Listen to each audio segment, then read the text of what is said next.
y le vamos a dar la palabra, como siempre, con 20 minutos de tiempo. A los 15 minutos te voy a avisar y voy a ir pasando tus filminas. Tú me vas indicando. Por favor, tienes la palabra, Luis Alfonso. Cómo no, la siguiente, por favor. El objetivo de este trabajo es relativamente simple. Se trata de continuar una investigación sobre familias libanesas, inmigración libanesa exitosa en México, en gran parte del sureste de México, en Yucatán, y con un modelo de movilidad social y de empresarialidad que yo planteo que es totalmente común, particularmente a América Latina, con muchas variantes en cuanto a los sistemas productivos en los que se insertan. En esta ocasión yo quiero continuar una investigación previa sobre una familia libanesa que tiene una gran presencia en el sureste de México y poniendo a prueba, poniéndole al día hasta 2020-21 la situación empresarial que tienen ahora y poniendo a prueba 5 conceptos que están recurrentemente en la bibliografía sobre empresariado, que son los conceptos de empresa familiar, de grupo empresarial, de familia empresarial, de tejido empresarial y de tejido productivo. Adelantando las conclusiones, diría yo que estos conceptos corresponden a organizaciones, a una combinación de organización social y de parentesco con una combinación de organización empresarial.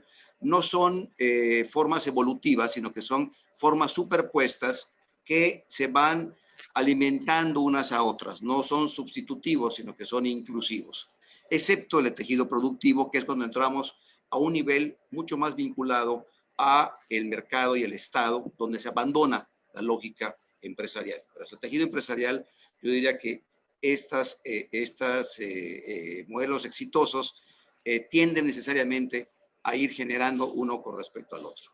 El uso de las categorías, y yo para ponerlo como ejemplo, son como lo usa en particular Cerruti y Almaraz para el noreste y noroeste de México. Esto se trata de comparar el sureste de México, el sur, extremo sur, con extremo norte, ¿sí? Viendo cómo se cumplen estas formas empresariales. Y para el occidente, como lo usa Alba, Barbero y Luch para Argentina, y Tapies y Rodrigo y Adarilla para España, de manera un poco más laxa. La siguiente, por favor. Si quieres, pasamos a la número 9, por favor. Yo voy a resumirles, atendiendo a una sugerencia de Mario, en virtud del tiempo. No hablar aquí de la migración libanesa, para decir, es un modelo de éxito y de movilidad social y de éxito empresarial que va de una migración familiar a una migración comunitaria. Pueblos enteros del Líbano se vacían y se reconstruyen en distintas regiones de América Latina. El modelo básico de los libaneses que los diferencia de otros grupos de migrantes exitosos como colectivo es la endogamia hasta de 2 generaciones, mediante el modelo de compra de esposas o de matrimonios arreglados para que suene más elegante. La generación de una familia extensa, trigeneracional, con un carácter patriarcal y con un tono patrilineal fundamentalmente a lo largo de un siglo. El desarrollo de un nepotismo familiar en la organización empresarial y en la organización doméstica. Y luego, la siguiente, por favor, el desarrollo de un nepotismo étnico. Primero, haciendo grupos, la colonia libanesa se van formando como círculos concéntricos de intereses colectivos, y el nepotismo étnico es una práctica que permite la contratación de cuadros gerenciales y gente de confianza de los propios grupos y de las propias comunidades. Es decir, es un proceso migratorio que se retroalimenta y cuyo éxito está dado en la capacidad de estabilidad y largo plazo para enfrentar las crisis. De tal manera que van saliendo normalmente los capitales exitosos de carácter libanés, van saliendo avante a lo largo de las crisis, y al final del camino lo que tenemos en muchas ciudades de México, en muchas regiones de México, particularmente visible en la Ciudad de México, en el norte algo, ciertamente en Veracruz, ciertamente en toda la península de Yucatán, ciertamente en Oaxaca, en Chiapas, en Tabasco, es de grandes grupos empresariales que a fin de cuentas están armados sobre este entramado de relaciones étnicas y relaciones familiares. Casos similares lo encuentro en América Central y en el Caribe, y hasta donde yo he podido indagar también en Argentina y Brasil. La siguiente, por favor. Esto nos lleva a nuestro estudio de caso. Nuestro estudio de caso es lo que se llama el Grupo Abraham. El Grupo Abraham está conformado 11 corporativos, abarcan 4 sectores productivos, estamos hablando de unas 500 empresas de todo tamaño, desde los supermercados hasta grandes plantas industriales, abarcan 8 estados del sureste de México: Yucatán, Campeche, Quintana Roo, Chiapas, Oaxaca, Veracruz, Puebla, obviamente la Ciudad de México, 2 o 3 islas del Caribe y América Central, prácticamente en todos los estados, aunque en el Caribe y en América Central sus intervenciones son de entrada por salida, ¿no? Invierten, generan algunos grupos comerciales, luego venden, pero mantienen un contacto tanto de inversión empresarial como de mercado, ¿no? 3 de los corporativos, 3 de los 11 se encuentran entre las empresas AAA de más de 500 empleados, que ya veremos que son de mucho más. La siguiente, por favor. ¿Sí? La distribución sectorial, 5 de ellos están en el sector comercial, 1 en el sector industrial, 2 en el inmobiliario, en el sector turismo. El movimiento que hay en torno a las tierras y la construcción de hoteles en toda la Riviera Maya y Cancún es enorme. Han tenido 40 años trabajando en torno a esto. Han generado toda una cadena productiva de la producción de material de construcción hasta la construcción de hoteles a todo lo largo de la Riviera Maya, que han extendido luego a ciertas zonas del Caribe.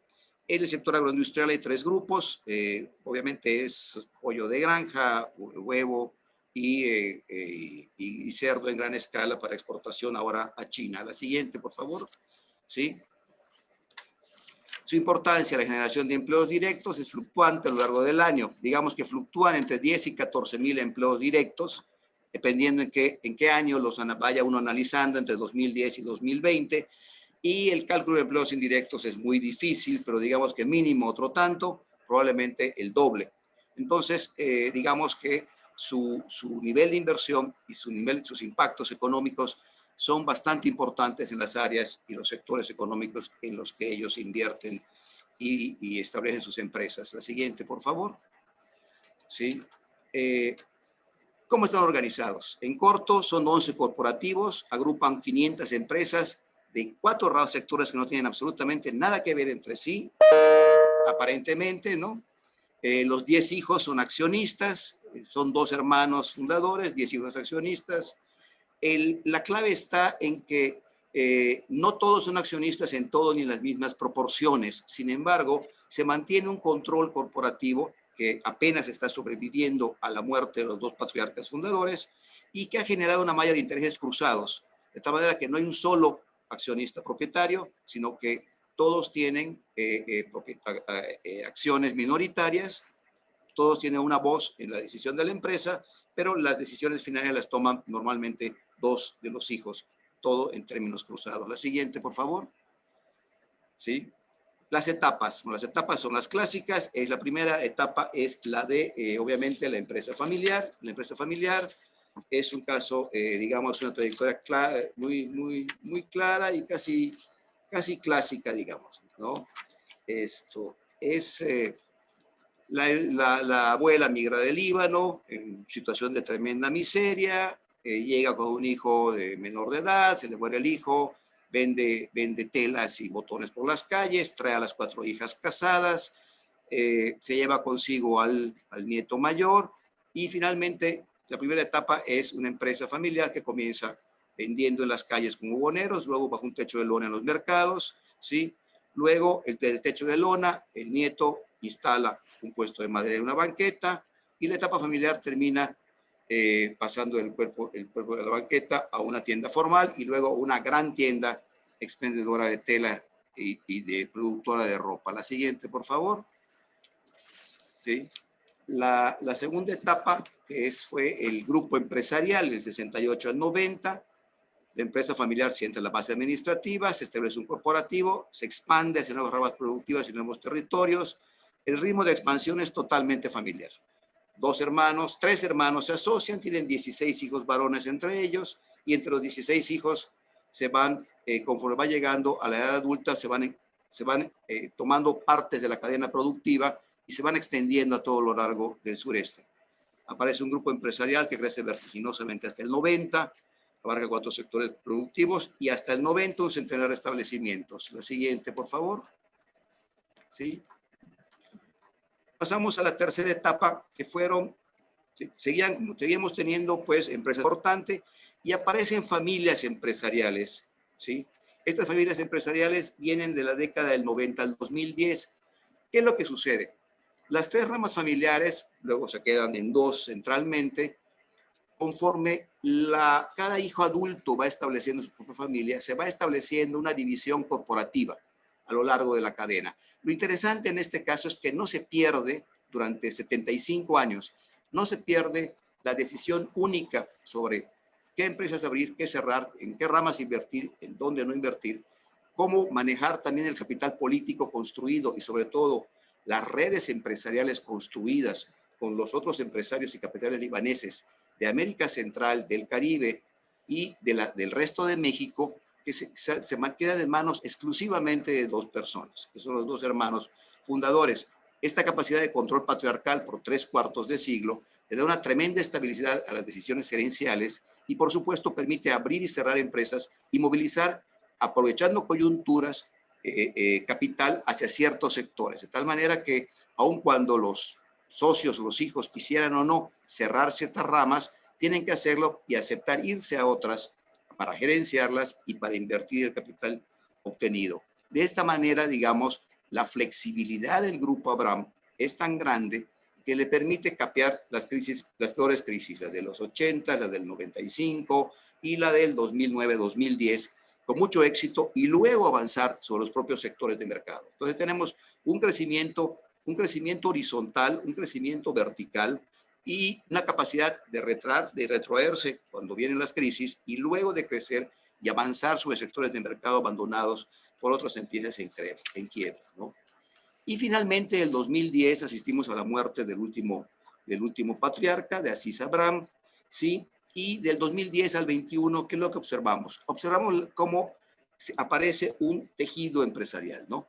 Esto madura las 10 empresas, estas 10 empresas aumentan, los nietos adultos son ya empresarios y entonces encontramos que la cuarta etapa, vemos ahora la aparición de un tejido empresarial donde tenemos a unos 50 empresarios derivados de este capital, donde, por supuesto, el gran corporativo, las 11 grandes corporativos en torno al Grupo Abraham, continúan, pero ya hay otros 40 empresarios trabajando, vinculados, más no siendo parte ya con la misma lógica organizativa empresarial, vinculados como un gran paraguas a este mismo grupo.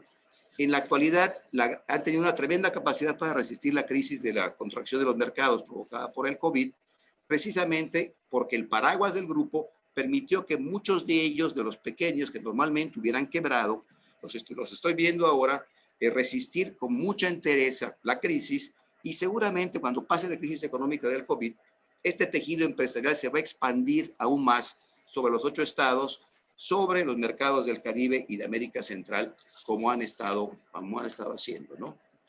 La siguiente, por favor.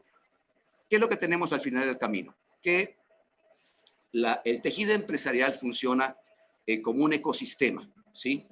Pues a la siguiente, Araceli, por favor, la 17. Que las 4 formas de organización empresarial conviven, generando una sinergia que beneficia a todos. No son excluyentes, no se dan en forma de un proceso evolutivo, ¿sí? Sino que se dan totalmente encadenadas en el tiempo, pero encadenadas también funcionalmente de manera cotidiana. Entonces, claro, es una manera muy particular de operar porque en muchos sentidos funciona ya como empresas totalmente accionarias, pero en muchos otros sentidos funciona como una red vinculada centralmente por 2 tipos de lazos que no por invisibles o menos fuertes. El lazo de la autoridad del parentesco, ¿sí? Y de los compromisos, digamos, de sangre, que da estrictamente de ser miembros del grupo familiar, y el nepotismo, es decir, el nepotismo familiar, y también por el nepotismo étnico, que se dejó de utilizar en los mecanismos de contratación de la empresa, pero que sigue funcionando como mecanismo y como aceite que permite que existan una serie de colaboraciones y de ayudas mutuas entre todos los grupos libaneses con los cuales hacen negocio. Estamos hablando de las redes que funcionan y se mueven por América Central, por el Caribe y, por supuesto, por la Ciudad de México. Es decir, hay íntimas relaciones con los grupos de Chedraui, con Slim, hay relaciones con Harpelú, por ejemplo, ¿no? De tal manera de que el nepotismo étnico funciona después de un siglo a la hora de hacer negocios, de mover capitales, de pasar información y, ojo, de manera muy importante, de pasarse contactos y capitales y padrinos políticos, ¿sí? 5 minutos. ¿Cómo no? En resumen, finalmente, la pregunta final. ¿Estos tejidos empresariales son capaces de generar tejidos productivos de largo plazo, como plantea Cerutti, por ejemplo, para el caso de Nuevo León, o como de alguna manera sugiere Alba para el caso de Occidente, como plantea Araceli también para el caso del noroeste? Yo diría que del caso del sureste no, porque los tejidos productivos yo creo que no dependen de los tejidos empresariales más que hasta cierto punto. Los tejidos productivos, según veo yo, dependen de tres factores distintos. Uno, la existencia de una élite consolidada del tiempo. Y en el caso de la península de Yucatán y de todo el sureste, las élites fueron quebradas, las élites que estaban montadas sobre las economías de plantación, como el Enequén, fueron quebradas con la revolución, fueron quebradas con el socialismo del sureste, y lo que vemos ahora es una nueva élite que no tiene aún un carácter consolidado en términos temporales. Segundo, porque depende de la cercanía de los mercados, y el norte de México y Occidente están vinculados a los mercados del centro de México y de Estados Unidos, ¿no? Y tercero, porque los tejidos productivos y el desarrollo y el crecimiento regional dependen sobre todo también de las políticas de Estado, y en las políticas de Estado, los ganadores de la Revolución Mexicana tenían vínculos centrales con los grupos de Sonora, de Sinaloa, del Bajío, más no los tenían con los grupos del sureste, que quedaron totalmente relegados, y las grandes obras de inversión de carácter productivo, de carácter agrícola, industrial, hidráulico, quedaron alejados del sureste.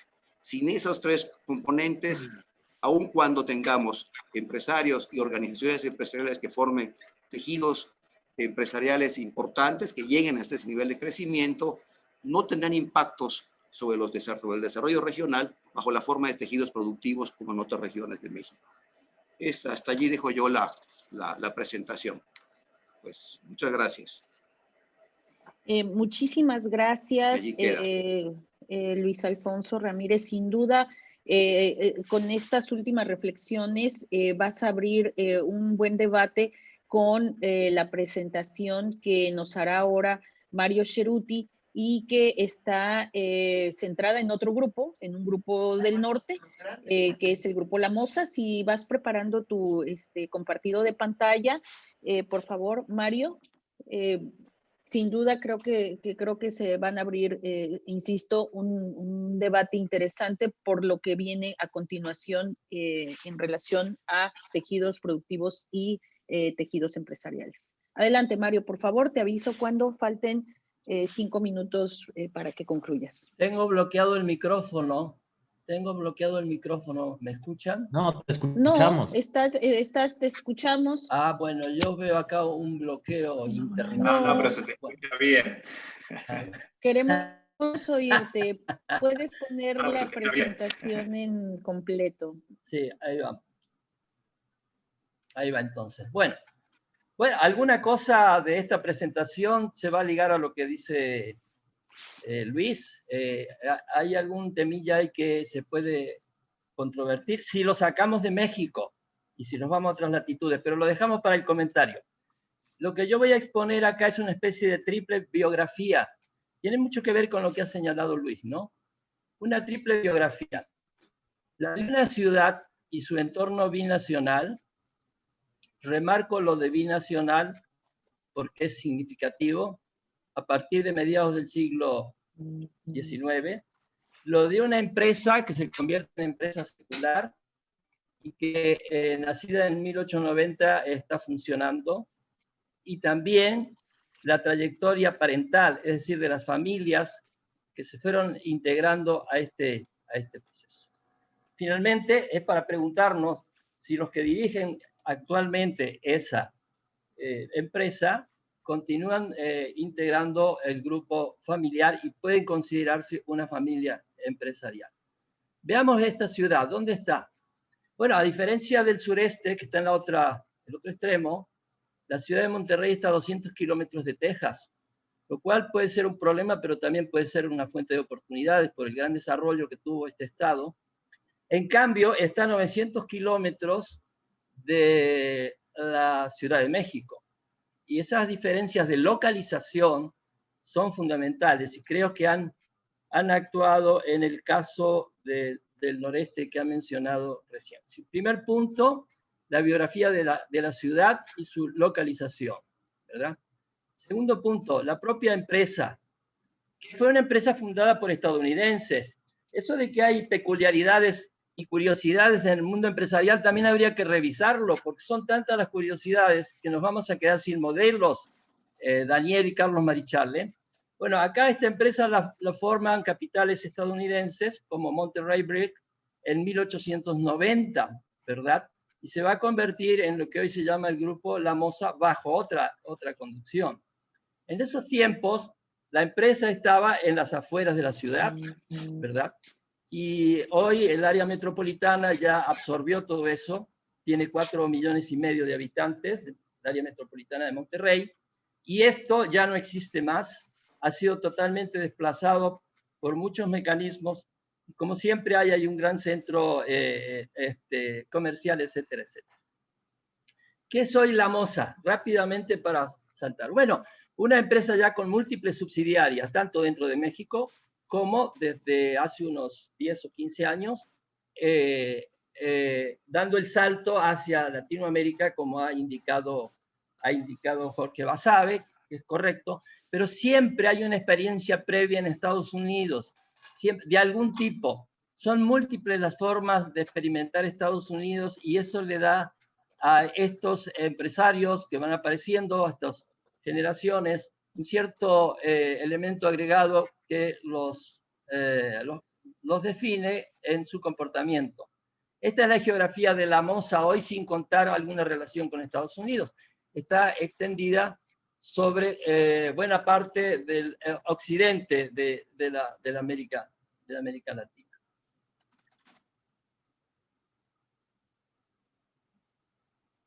Déjenme que salte acá. Una cronología mínima de la empresa, mínima, 1890 a 2020.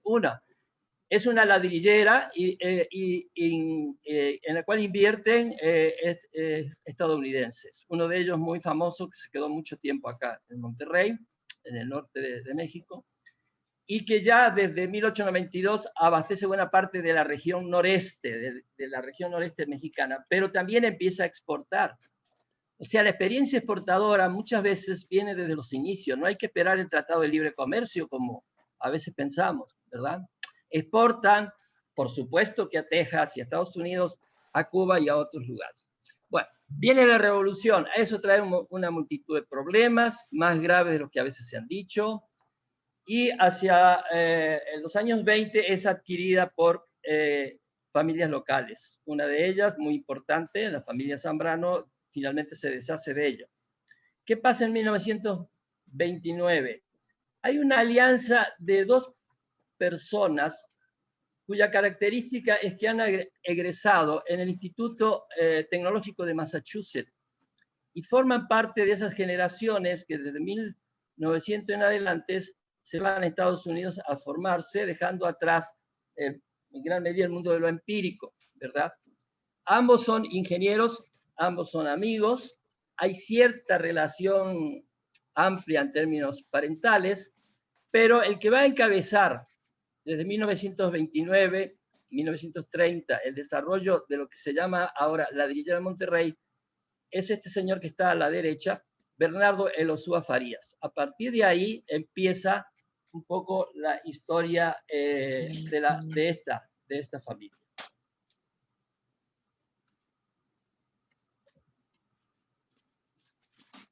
Vuelvo a la cronología. Entre 1929 y la actualidad, esta familia Elosúa, que empezó con Bernardo, sigue con el control de la empresa y en sus distintas etapas, incluyendo ya la tercera generación. Entre 1929 y 1973 le toca a uno de los refundadores. Durante esos años se convierte en un grupo industrial, es decir, produce un conjunto de elementos articulados mucho en torno al sector de la construcción, no solo ladrillo.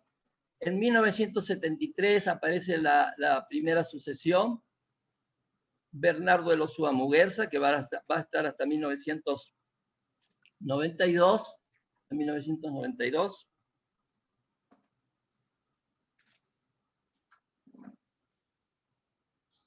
En ese momento aparece el grupo La Moza de una manera entre semiformal e informal, y como señaló Jorge Basabe, en los años 70 hay ya experiencias nuevas con exportaciones, ya con ciclos actuales, y en 1993, tras el fallecimiento de Bernardo Elosúa Muguerza, se hace cargo este ingeniero Federico Toussaint Elosúa.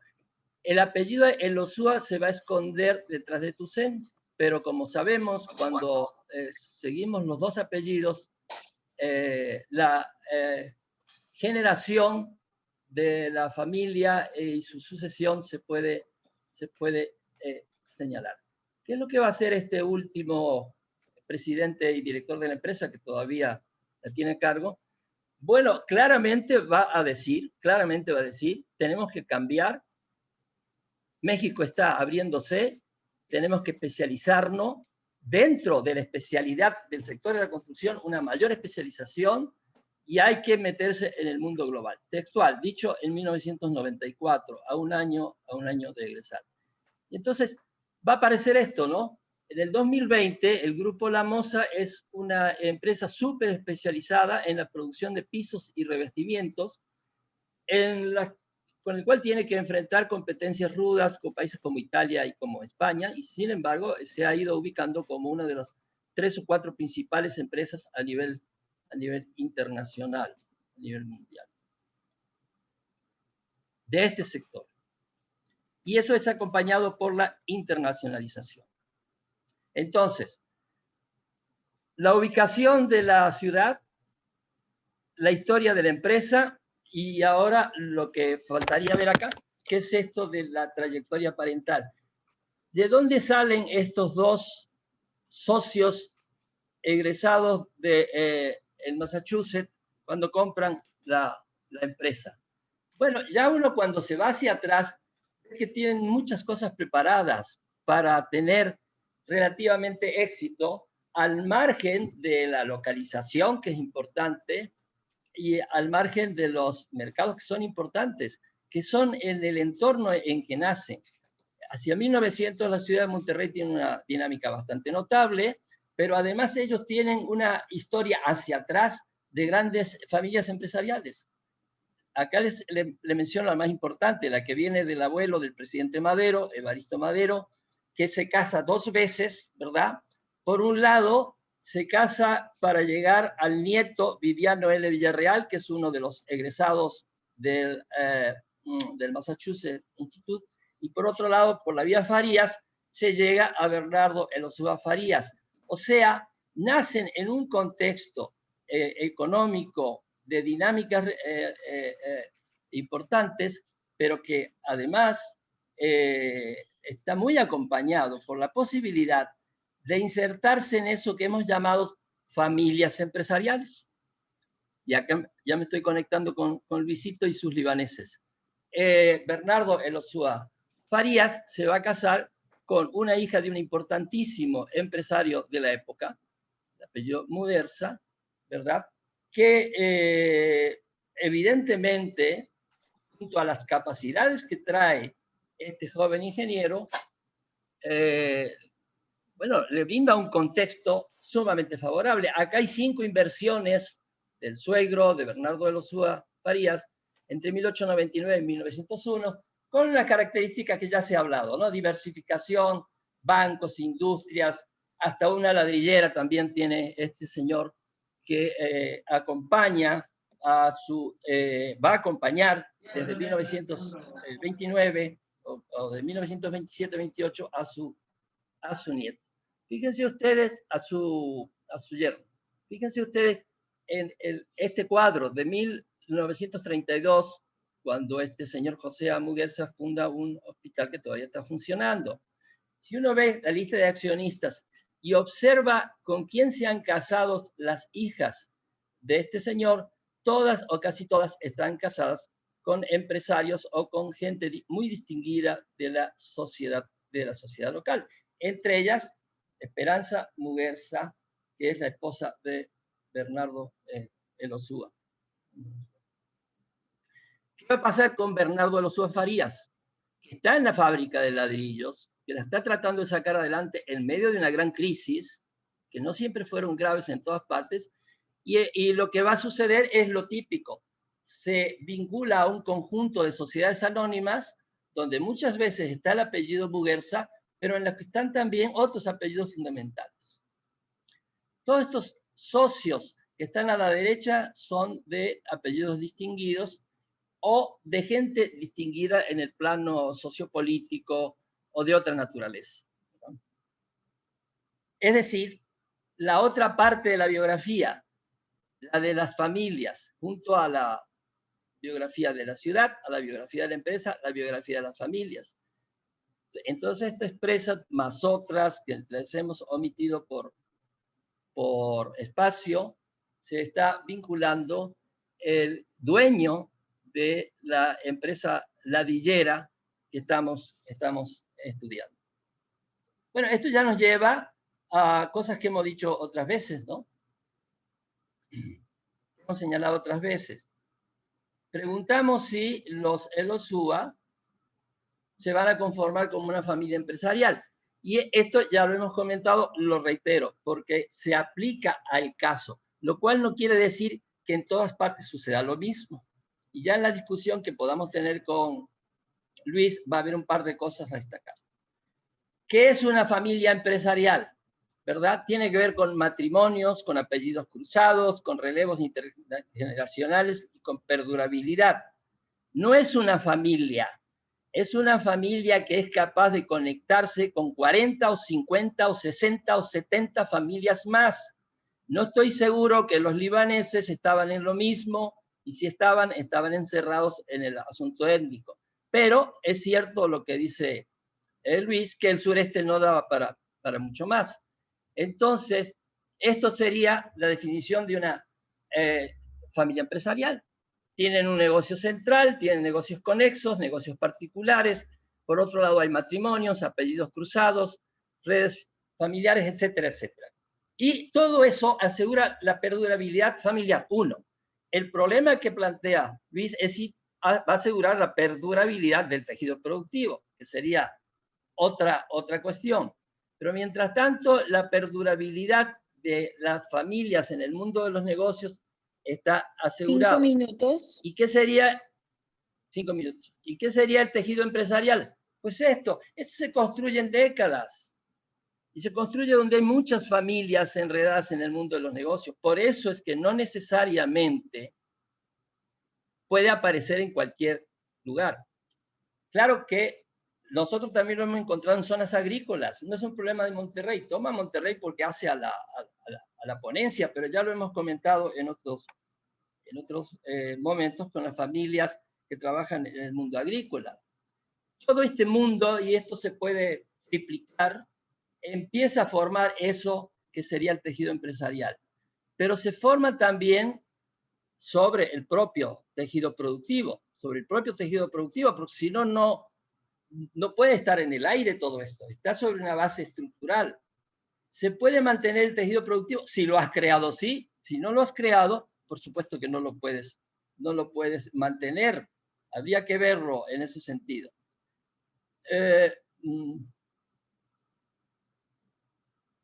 Bueno, las conclusiones, entonces. Voy a volver a la primera de las diapositivas. La idea fue, hay un libro a punto de salir sobre esto, sobre mostrar esto que es como una historia compartida. Y la historia compartida tiene que ver, en este caso, con la localización, un punto. Y esa localización tiene que ver con mercado, por supuesto que tiene que ver con mercado.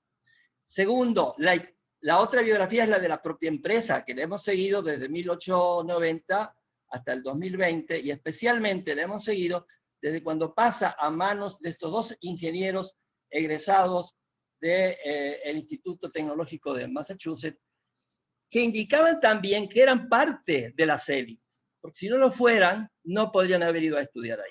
Sin embargo, no estaban entre todavía las grandes familias o estaban relacionadas de manera un poco indirecta. Por ejemplo, para poder comprar la ladrillera en 1929, uno de ellos, Viviano Valdés, le pidió prestado a su abuelo, que había sido gobernador del estado, 50,000 pesos, y con eso pudieron comprar. O sea, no necesariamente todo está resuelto porque estés cerca de la élite, pero sí puede estar resuelto si tienes gente muy cercana que te puede apoyar en esto y en otras situaciones, como en las situaciones de crisis. Y la trayectoria parental complementa todo esto. ¿Esto es inevitable? No, no es inevitable. No hay nada inevitable. Es una posibilidad. Lo que podemos decir nosotros es que en el caso de esta familia, hoy podemos señalarla como una familia de carácter empresarial, que ha ido modificando la forma de funcionamiento de la empresa y que ha seguido el recorrido que dijo Jorge de manera muy clara, una fuerte relación con Latinoamérica en el proceso de internacionalización que exige una alta especialización, porque son mercados abiertos, pero a la vez, ¿no?, una relación casi permanente de muchas maneras con Estados Unidos. Yo creo que esa es una diferencia importante con el caso del sureste. No define totalmente, pero habría que tenerlo en cuenta. Bueno, muchas gracias.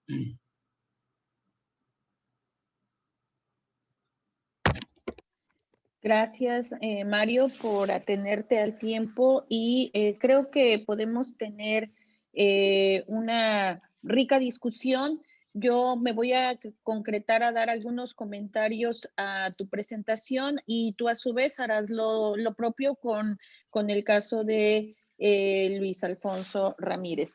Yo destacaría para el caso de Mario que un aspecto metodológico que me parece que se presenta ya en esta discusión que nos hace, que es la triple biografía. Me parece que incursionar en esta propuesta, que para mí tiene una base metodológica que has arrastrado ya por varios años, me parece muy importante esto de acercarse a la biografía de la ciudad y su entorno, donde destaca lo binacional, esta relación siempre con el sur de Estados Unidos, que va a ser no solamente va a estar presente en el noreste, sino en el noroeste también, con derroteros distintos, pero esta presencia y vinculación con grupos del sur de Estados Unidos es muy importante. Luego, hablas de las biografías, en esta otra vía de la biografía de las empresas, pero aquí a mí me gustaría destacar que más que la biografía misma, tú has hecho énfasis, quizá ahorita no tanto, y yo lo retomo, sobre el hecho de vender una empresa no significa que desaparece un grupo. Entonces, las familias que tienen empresas eventualmente se pueden deshacer de ellas y esto no significa necesariamente que estén disminuyendo su poder, sino estratégicamente quizá fortaleciendo.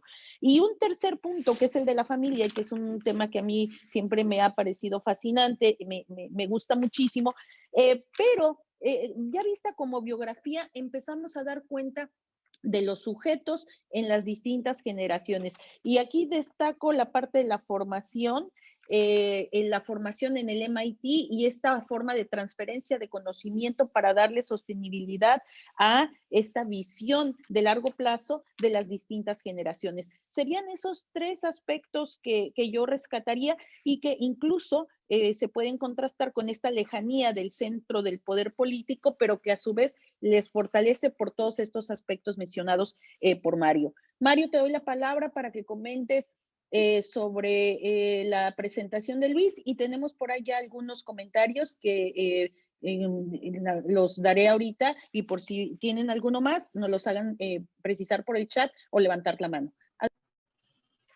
Bueno, gracias, Araceli. No, los trabajos de Luis siempre tienen una serie de fundamentos tremendos por la investigación y por la tendencia a conceptualizar a partir de la investigación.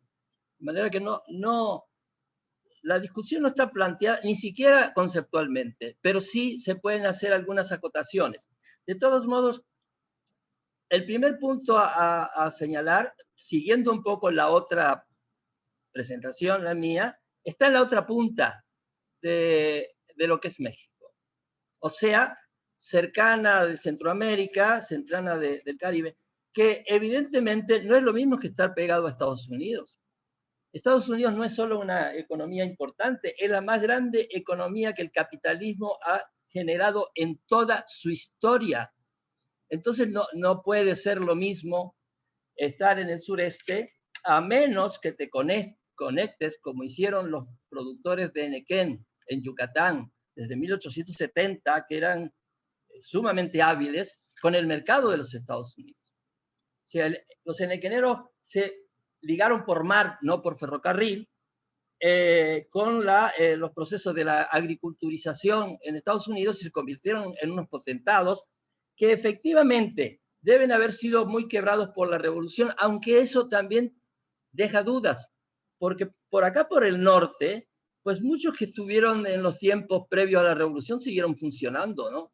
¿Quién sabe si no tiene que ver con esto la importancia de esos tejidos que ya se habían ido construyendo y que por allá tal vez no tenían las mismas características? Es el primer punto. La geografía nos lleva a una cosa distinta. Lo segundo está muy centrado en lo étnico, y eso es un trabajo estupendo, porque el mundo de lo étnico como lo religioso está súper comprobado, que permite una serie de mecanismos informales que facilitan todo tipo de proyectos y de transferencias de recursos, y también de transferencias de tipo matrimonial, que en los otros casos se pueden dar, pero más atenuados o con más elegancia, ¿no? O con más elegancia.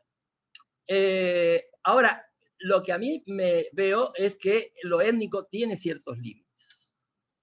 Y el límite puede estar, no necesariamente, pero puede estar, porque yo lo he visto acá en Monterrey, donde hay un importante grupo libanés, les cuesta integrarse de la misma manera que estamos viendo con los otros que yo he mostrado, con los otros apellidos. Porque primero, no siempre se asocian empresarialmente con los otros, los que no son de su etnia o de su religión. Y segundo, está difícil esto de los matrimonios cruzados. Entonces acá tenemos un problema de los límites que tendría este tipo de mecanismo, que puede ser exitoso en términos empresariales respecto a una familia, pero no exitosa en la construcción de un tejido empresarial. Porque el tejido empresarial supone, bueno, según nuestra conceptualización, que la hemos sacado de las fuentes, no que la estamos inventando porque la dijo algún English por allá. La hemos sacado de la fuente, es que la articulación es simultánea. Es la sociedad anónima, grandes proyectos y las reuniones de tipo matrimonial, que no siempre son con empresarios, pueden ser con una familia política importante, como ese gobernador que le prestó al nieto, puede ser, puede tener otras características, pero sí están dentro de un circuito de élites, que son importantes socialmente, ¿cierto? Ahí hay un aspecto que yo diría limita un poco esa posibilidad de la familia exitosa a familia empresarial, si es que familia empresarial incluye en la definición la articulación matrimonial de múltiples familias, porque no se da dentro de un esquema bastante limitado, parecería, ¿verdad? Y claro, la diversificación es importante, pero no es novedosa, se da también en las otras relaciones. en la que estamos diciendo. Por lo tanto, el trabajo de Luis puede ser muy importante, ya lo escuchamos una vez en Lima hablando de esto, y ha escrito mucho sobre eso, para ver estas otras formas, y no digamos que son curiosas. Sí, es que el mundo empresarial es muy complejo, y entonces las curiosidades hay que ver si no aparecen en algún otro lugar.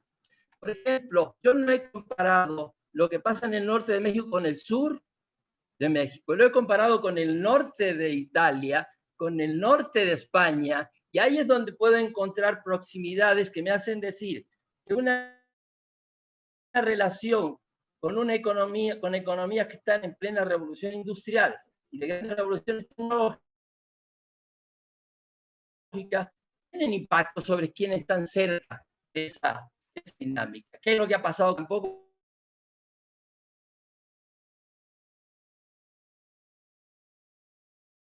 con de la actitud dinámica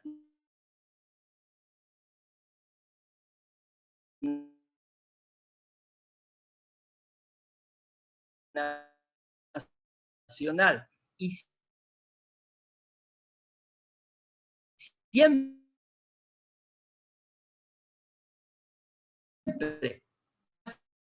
chicos, pero si no está también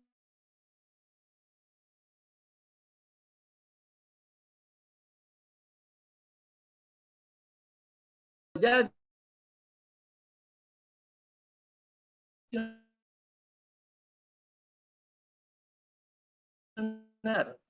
también Monterrey relativamente, relativamente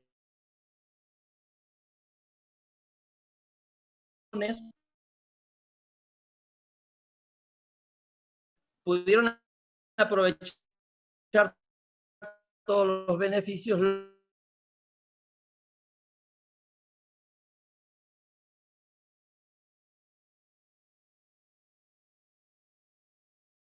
y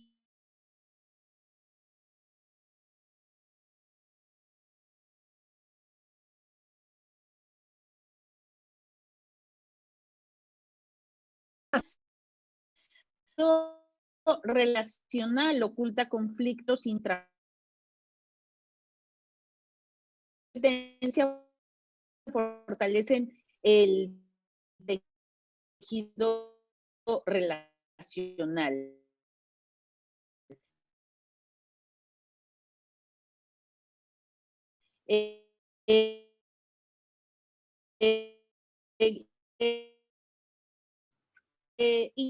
Y él dice,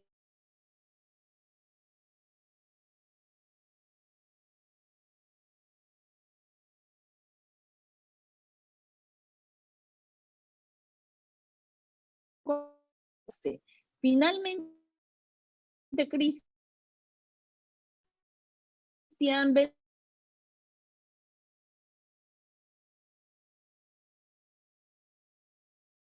cuestión para Luis Alfonso sobre el aspecto de la inmigración relacionada a esta ruptura de élites. Muchas veces hablamos de los grupos que inmigran y fortalecen o vienen y crean empresas. Tú hablas de la inmigración y de este grupo que a pesar de haber formado estos 11 grupos, estas 500 empresas, de alguna manera tiene un efecto, dijéramos, hasta cierto punto nocivo para el contexto regional, que es la ruptura de las élites locales. ¿Qué nos presentas al respecto o qué reflexión tienen ambos sobre las preguntas que se les han hecho? Y empezamos por Luis. Yo diría que en este caso lo que sucedió en Yucatán es muy simple. Es que la plantación anaquenera durante 60 años era una de las regiones más ricas de México y uno de los procesos de acumulación muy intensos de manera temprana, que no se rompe inmediatamente en 1910, sino hasta 1930 con la Gran Depresión que afecta al mercado norteamericano. Y luego se remata por la intervención del Estado con la reforma agraria. esta caída, este quiebre del mercado y esta intervención del Estado prácticamente eliminan a una élite consolidada durante 60 años en Yucatán y eliminan también a todo el tejido productivo que sí, desde mi punto de vista, se habían logrado construir y tejer durante más de medio siglo.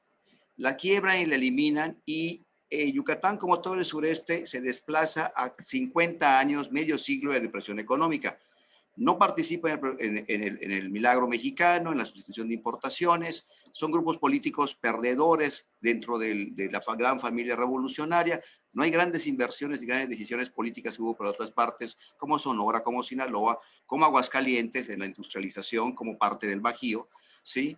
Y en esa medida dio paso, además, un sistema político que fue un socialismo muy radical durante 30 años, ¿no? El socialismo con una raíz marxista al principio, entre los años 20, 30 y 40, que desplaza prácticamente y envía a otras partes, envía a Cuba, envía a Nueva Orleans, envía a la Ciudad de México, el capital y las familias completas. Es decir, desaparece una élite, cosa que esto pues, no sucedió desde mi punto de vista en el norte, no desapareció una élite, y estos nuevos grupos de migrantes libaneses encontraron un campo abierto, se vinculan al Estado, se vinculan al Partido Socialista, se vinculan al PRI, ahora están totalmente vinculados al PAN, familiarmente inclusive, y por un lado mantienen 2 generaciones de endogamia muy profunda, son 2 generaciones completas de empresarios con ambos apellidos árabes, y hasta la tercera generación ya se abren y se integran totalmente a una élite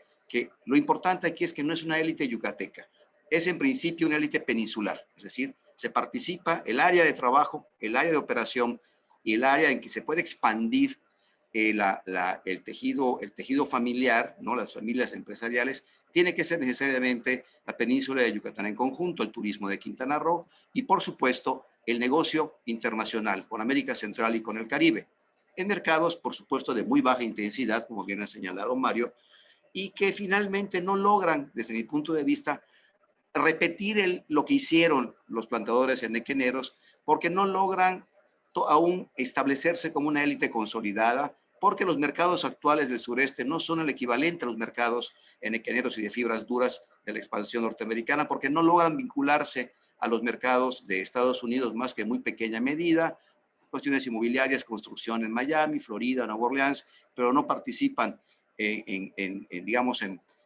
manera sostenida en estos mercados.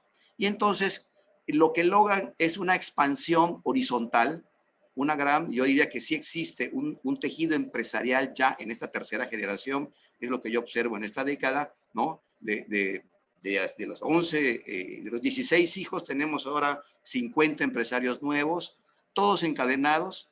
Yo diría que después de un siglo y cachito, ya es una familia empresarial que ha dado origen a un tejido empresarial con varios grupos, y sin embargo yo creo que la evolución o el tránsito o el encadenamiento hacia un tejido productivo que sí observamos en el Bajío, observamos por supuesto en Guadalajara y definitivamente observamos en Monterrey o en la zona maquiladora de Tijuana y compañía, no es observable en estas regiones del sur y del sureste porque faltan los 2 grandes elementos, que son el mercado, por supuesto, como manera muy, muy importante, ¿sí?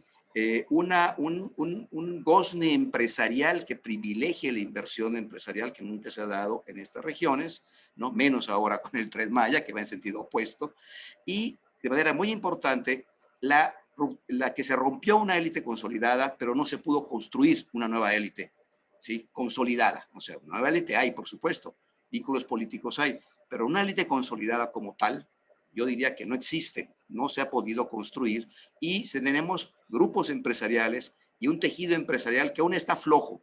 Digamos que si seguimos la metáfora, las puntadas están muy gruesas y el tejido tiene muchos huecos intermedios, como para poder decir que tiene fuerza, como para impulsar el desarrollo regional, ¿no? Que quede en manos del capital extranjero, en el caso del turismo del Caribe, de Quintana Roo, de Cancún, etcétera, por poner un ejemplo, ¿sí? Hasta allá la respuesta. Gracias, Luis. Mario, si tienes reacciones a las preguntas y comentarios vertidos. Sí, primero con la pregunta y luego sigo lo de Luis, porque es muy interesante la posibilidad del cotejo, porque se mezclan factores no necesariamente económicos. La pregunta de Marichal, sí, ya esta es comparten las generaciones que empiezan a estudiar en Estados Unidos, sí. Estos dos ingenieros que estudian en los años 20 o aproximadamente terminan en los años 20, y eso coincide con una buena cantidad de hijos de empresarios que se van a universidades de Estados Unidos. No todos se van al MIT, sino pueden estar en Pittsburgh o en otros lugares. Hay un elemento que se va generalizando, correcto. Por lo tanto, el recurso humano que puede venir, pues podría tener cierta capacidad de trabajar en el mundo empresarial. Lo de Antonio Ibarra, claro, sí, la concentración y la expansión van a la par cuando hay este tipo de relaciones, claro que sí, pero también hay conflictos, Antonio, ¿eh? No, esto de que todos estos apellidos estén unidos en un mundo que funciona en ciertos aspectos como sostén, sobre todo en tiempos de crisis, etcétera, no quiere decir que no haya conflictos. Hay conflictos internos a las familias y conflictos también entre las propias empresas. Pero así es el mundo empresarial. O sea, de eso tampoco hay que asombrarse. Asombrarse que los empresarios tienen que tener alguna conexión con el Estado. Pues claro, ¿cuál es el problema? O que no la tienen, pues también, ¿cuál es el problema? Debe depender seguramente del tipo de actividades que mantienen. No, es que ese capítulo entonces, no sí se hay ve. Eso no se ve, no nos contaste esa parte. Por eso preguntaba. ¿Cuál Eso del de ellas? conflicto intrafamiliar y de las estrategias de No, contracción bueno, y expansión. Sí, correcto, Antonio. Requeriría otros 20 minutos. Tenemos que, si yo soy el monstruo de los minutos, no te voy a contar 20 minutos sobre eso. Luego lo platicamos, igual que con Jorge, vamos a platicar lo de la tecnología aplicada al tomate. Fíjense a lo que la vamos a aplicar a la tecnología, al tomate. Bueno, sigamos. Es cierto lo que dice Jorge en el sentido de que acá la relación no es de tipo étnica, digamos, es más amplia. Él la llama de clase, sí, es de clase, pero con libertades, porque fíjense, los grupos que salen semidañados, muy poquito de la revolución, ¿verdad?, que se mantienen vigentes, son muy poco lastimados acá por la revolución, luego van a ser los apapachados por el Estado revolucionario, van a ir siendo a la vez acompañados por nuevos empresarios que surgen después de la revolución y que dependen mucho de las nuevas políticas del Estado, en los años 20, 30 y 40. De manera que ahí la cuestión de clase tampoco es rígida, y va a ir predominando parcialmente el pragmatismo. O sea, la primera generación puede ser un político que se enriquece por mecanismos no muy santos, pero ya el hijo que se va a estudiar ya tiene otro perfil, y el nieto va a tener otro perfil, y por lo tanto, entre los apellidos que yo le he mostrado ahí, hay muchos apellidos de familias formadas después de la revolución. Ahí hay un punto importante para conectarnos con Luis. De acuerdo a lo que él ha estudiado, las familias porfirianas, que eran muy potentes, ¿verdad?, tendieron a ser eliminadas o quebradas. Habría que ver si es realmente así, pero si es así, claro, porque hay una experiencia acumulada, hay un aprendizaje, lo que señalaba también Jorge a la mañana, las relaciones que mantienes durante décadas con mercados importantes, europeos, estadounidenses, te da un aprendizaje que los que vienen después tienen que ver cómo se las arreglan. Acá esto es más pragmático, pero no llegas a tener la rigidez absoluta de la clase social, porque un elemento de ascenso social en México ha sido pertenecer al Estado y al partido gobernante durante muchos años, y al cabo de un tiempo puede haber cierta unificación. La última pregunta que hiciste, Araceli, no la capté muy bien. ¿Me la podrías repetir? Si sabes si las relaciones familiares empresariales servían para acceder a créditos bancarios en instituciones no directamente bajo control familiar, o eran las familias empresariales las que establecían bancos para autofinanciar el resto de empresas? Sí, no, las dos cosas funcionan. Las dos cosas funcionan. Ser parte de una familia significativa te abría las puertas. Y si además de eso... Marcelo Ruller, ¿podrías apagar tu micro, por favor? Perdón. Bueno. Adelante, Mario. Si eras parte de una familia de la élite, no ibas a tener problemas, te estabas respaldando una serie de cosas para conseguir crédito. Pero si además fundabas no solo bancos, sino intermediarios financieros, ¿verdad? Que eso lo hemos visto mucho en el mundo agrícola. No tiene que haber bancos para que haya crédito. Que los bancos no ayudaban, no importa, el crédito va a salir de algún lado. Hay gente que puede prestar de alguna forma o de otra. Forman los intermediarios financieros o los bancos y son propietarios, por supuesto, que hay trasvase de recursos hacia las mismas empresas. Ahora, hay que recordar lo que Lev dijo en 1974, para recordarle que los grupos en América Latina se vienen estudiando desde hace décadas, aunque muchos no estén enterados al respecto, ¿verdad? Lev dijo, estas familias forman una especie de mercado de capitales que circula entre ellas y que contribuye a esto del crédito y a la expansión.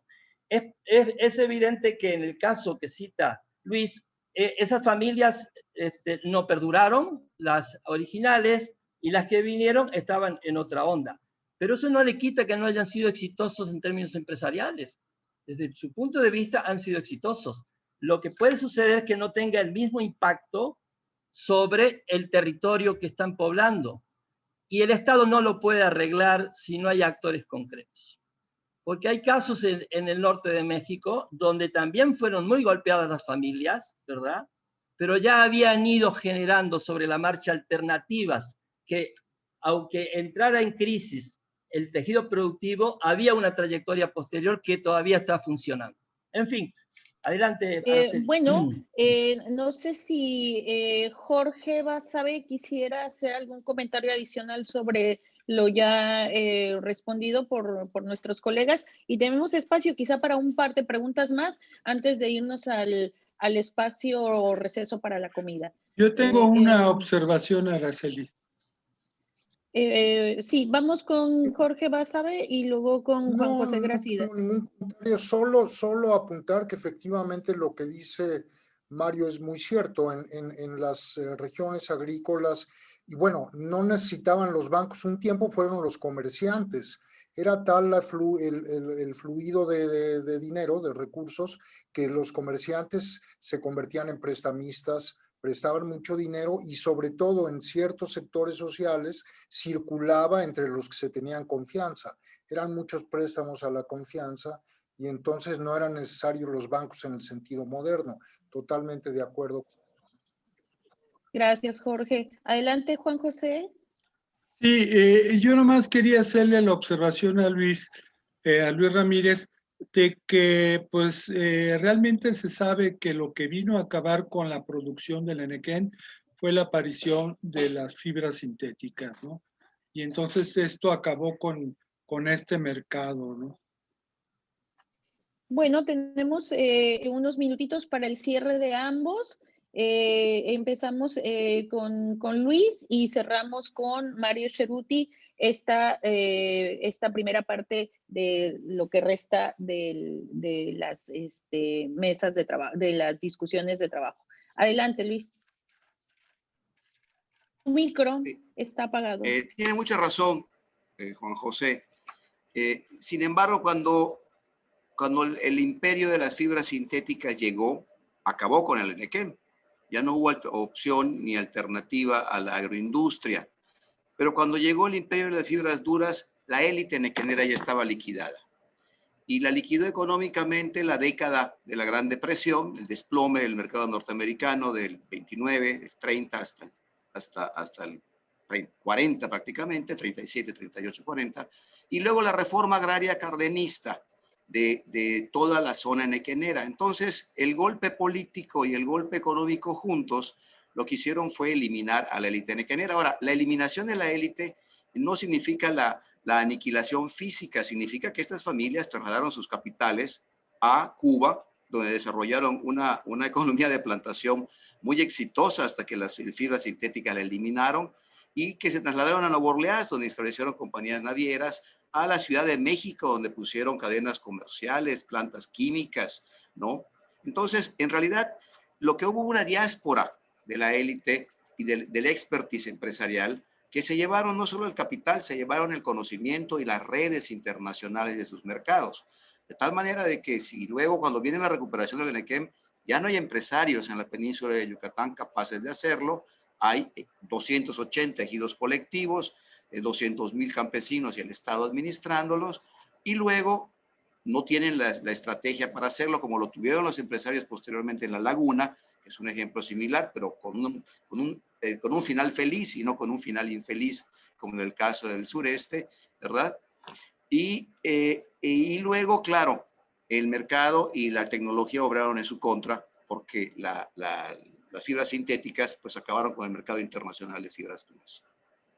Hasta allí. Gracias, Luis. Tu cierre, Mario, por favor. Quiero hacer un comentario rápido a algo que dijo Mario, muy rápido, porque Mario mencionó, habría que ver que sí, por favor, las familias con la revolución, cierta élite, la élite que existía en ese momento, que eran sobre todo hacendados, fue afectada o no. Yo creo que en un sector muchísimo, pero hay que recordar que en ese momento muchos hacendados ya vivían en Europa y tenían administradores, que por cierto fue cierta causa de cierto declive administrativo, y lo que hicieron muchos de ellos es invertir en tierras en los grandes centros urbanos, propiedad inmobiliaria que les conservó en buena medida las fortunas, y entonces no desaparecieron totalmente. Hay muchos casos de hacendados que se convirtieron en terratenientes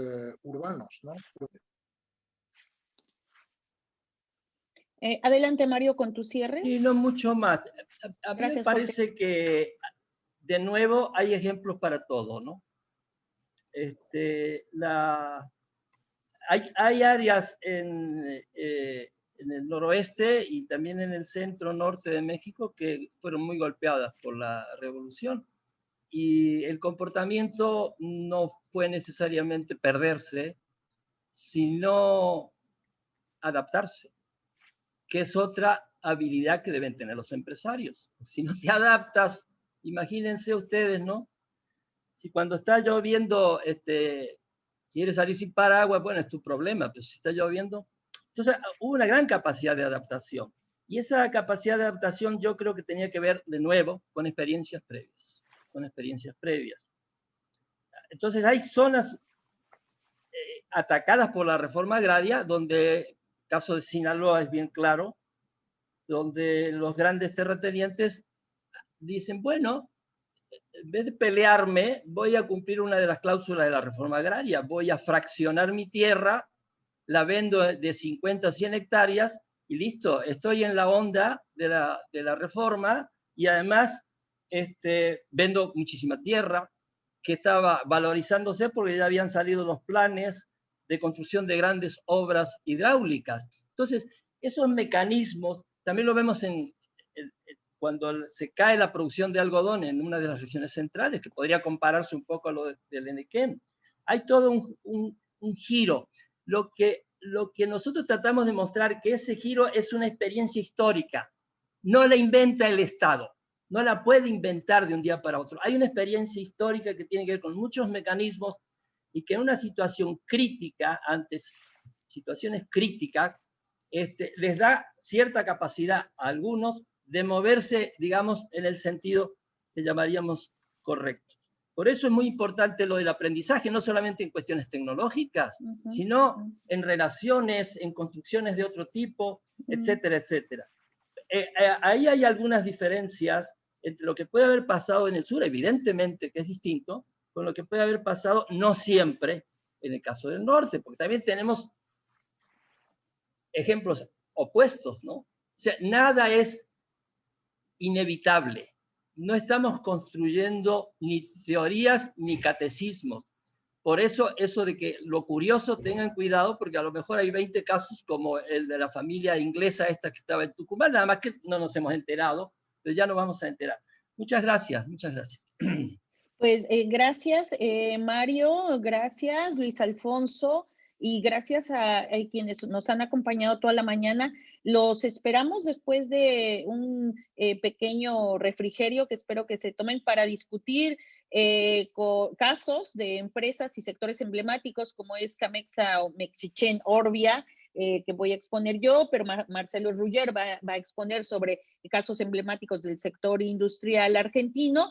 Y para cerrar, pues con discusiones de 3 países, Perú, Colombia y Chile. Así es que resta una segunda parte de esta mesa también muy interesante y nuevamente agradecerles por haber estado, haber participado y nos vemos más tarde para seguir con nuestras discusiones. Una pregunta, Araceli, ¿entramos con la misma clave?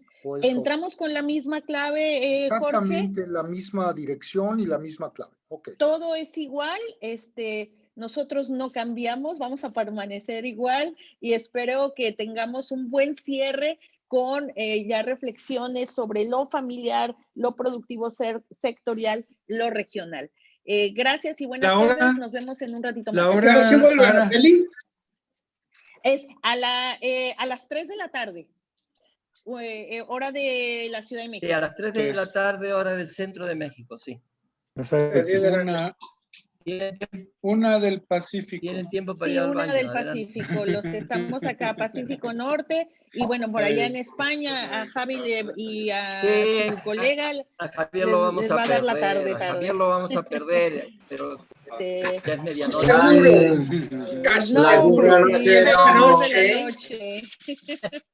Serán las 10 de la noche, no creo que pueda atender a esa hora la sesión. Muchas gracias. Claro que nos vemos, muchas gracias a todos. Bueno, chao. Gracias, un placer compartir esta tarde esta ponencia. Hasta luego. Chao, Jesús. Hasta luego. Nos vemos más tarde. Chao. Adiós, Jesús. Adiós.